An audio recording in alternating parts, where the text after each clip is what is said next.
Le retrait des soldats américains du Niger, une exigence du régime militaire au pouvoir dans ce pays sahélien, sera achevé début août, a annoncé mercredi lors d'un point de presse à Abidjan en Côte d'Ivoire le général Kenneth Ekman, chargé de coordination de ce retrait pour le compte d'Africom, le commandement militaire américain pour l'Afrique.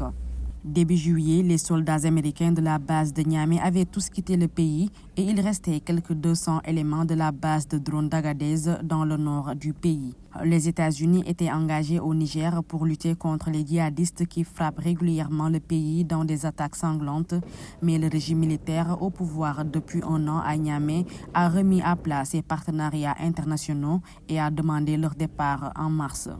Interrogé sur un éventuel redéploiement en Côte d'Ivoire, il a affirmé que les États-Unis souhaitaient travailler avec les forces ivoiriennes dans leur base là où ils opèrent déjà pour solidifier les partenariats qui existent, évoquant notamment le nord du pays frontalier du Burkina Faso et du Mali où la menace djihadiste est la plus forte. Les États-Unis ont tenu en Côte d'Ivoire ces dernières années des exercices militaires baptisés Flintlock, réunissant des centaines de soldats de plusieurs armées occidentales